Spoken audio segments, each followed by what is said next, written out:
The watch I'm showing you today is seriously impressive. I don't think you're all going to want one, but it's clear a lot of time and effort and consideration has gone into designing and producing this watch. It's obvious Leonardo, the man behind the brand, likes his watches. I've done some research on this watch. I've made a list of 20 talking points, 20 things I feel I need to mention about this watch before this video ends. So I've got an awful lot to get through, so I'm not going to hang around. I'm going to start by telling you the 10 reasons why I think this watch stands out from the crowd.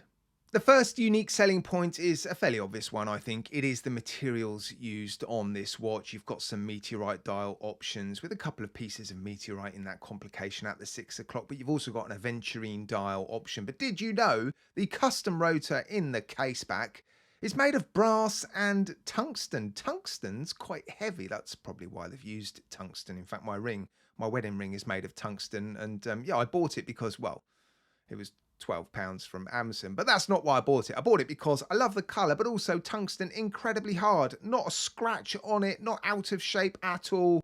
It's quite an awesome material. The second one is the complication at the 6 o'clock. Okay, lots of other watches have day-night complications on the dials, but this one has two different types of meteorite in it, representing day and night. That's pretty cool. The third one is the hour hand alignment and timing, and I'm referring to the watches with that circular detail on the hour hand. As that hour hand passes over the complication at the 6 o'clock, that circle perfectly matches the two pieces of meteorite as it passes over. That's really, really cool. The fourth fairly unique selling point is the alternative strap. They've paired up with has no bounds, so you're getting a really nice second strap with this watch. It's very similar to what James and I have done with the Academic, but we've paired up with Vario. So yeah, fairly unique.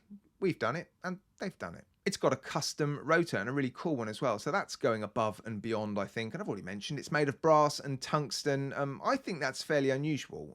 But yeah, I'm not that familiar with what all the other rotors are made of, but still looks pretty cool. The lume on the dial filled into the applied indices isn't white or cream. It's, well, black during the day. That's definitely different. The hands are thermally blued. Okay, not that unique, but still, that is a very difficult and fairly expensive process. So yeah, nice that they've gone to the trouble. Two spring bar holes in the lugs as well. That just shows a different level of consideration. I've seen that somewhere before as well. And the spring bars on the bracelet are double-ended quick release spring bars. You don't see that all too often. So yeah, it just makes for quick bracelet and strap changes. Nice. And the 10th unique selling point I want to mention, I think, is quite an important one, because you'll notice this watch comes with a beautiful bracelet and a butterfly clasp, and quite often with watches like this, you won't have any ability to adjust the size of the watch to a sort of micro level. Well, Leonardo has cleverly included inside the box a link which is 1.25 times the length of the normal links, which means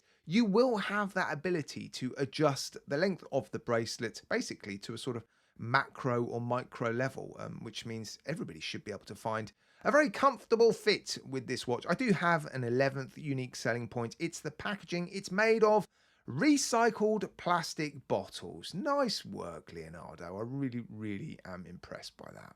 Now, you might be thinking I've covered all the interesting stuff related to this watch and the points I'm about to make aren't actually that impressive, but this is the watch that keeps on giving.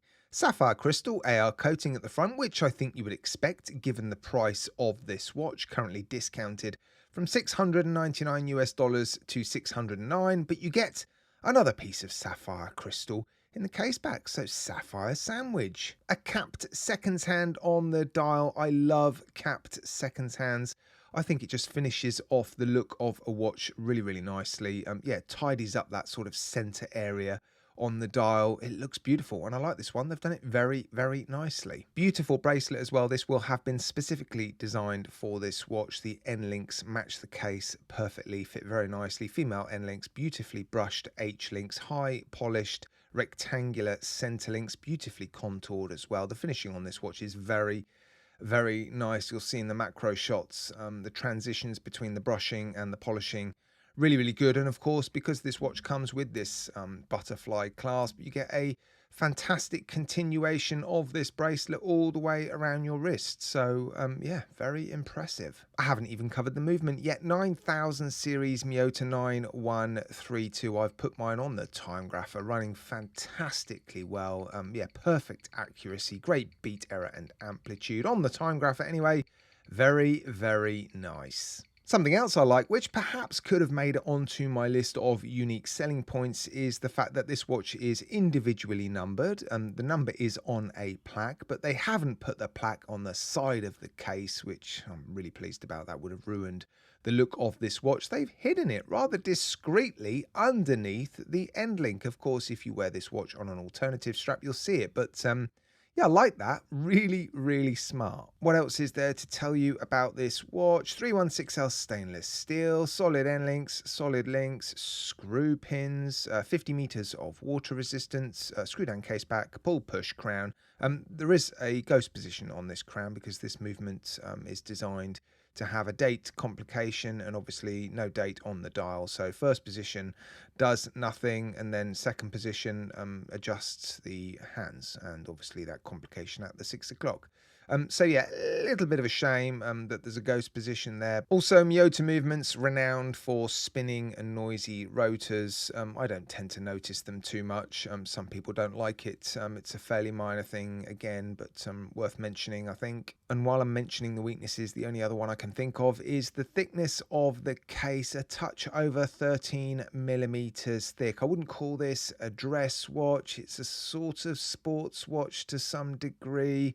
A sort of all day, every day, sort of casual, nice watch, isn't it? So yeah, I wouldn't expect this to be any thinner because it's not a traditional dress watch, but yeah, it just sits a little bit higher than I was anticipating. I think the plaque on the dial and the complication at the 6 has meant the hour hand has had to sit a fair distance off the dial, and that in turn has meant that all the other hands have had to sit a little bit higher. There does seem to be quite a bit of space between the dial and the crystal, and yeah, you can see that crown sits quite low in the case, doesn't it?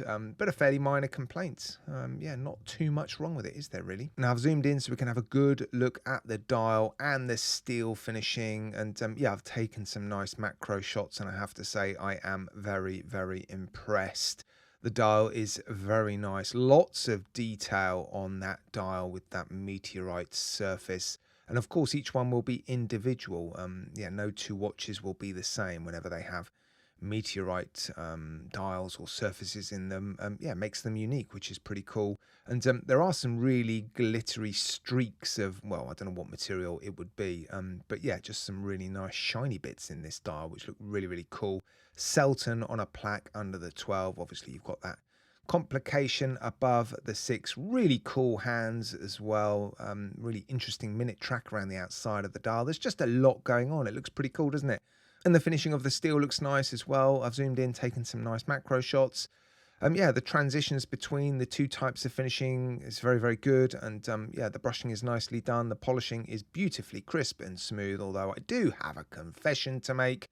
While I was taking photos of this watch, I knocked my tripod, and yeah, my phone fell onto the watch, and I've put some damage on the side of this bezel here. Look, I was gutted. I was close to tears, I'm not going to lie, because, well, I don't think it could have happened in a worse place, because you've got this beautifully brushed bezel with a sort of radial sunburst brushing. It's not radial, it's sunburst brushing, and a really nice high polished sort of edge around the outside of the bezel. And right on that corner, I've put a couple of nicks, and there's sort of a scuff mark. It's not coming across very well in the video, but trust me, it's there. Every time I look at it, I feel sick. So yeah, I'm going to try and repair that somehow. No idea how, but I've definitely got to improve it.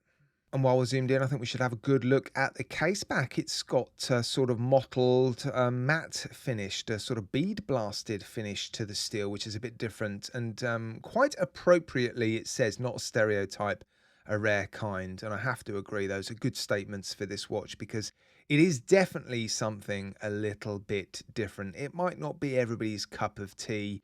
The way it looks might be a little bit divisive, and yeah, some of the weaknesses might put a few people off. The price, of course, as well, might put a few people off. But there's no denying Leonardo has gone the extra mile with this watch and produced something, yeah, really quite special in my opinion. So yeah, congratulations to him. Really, really good watch.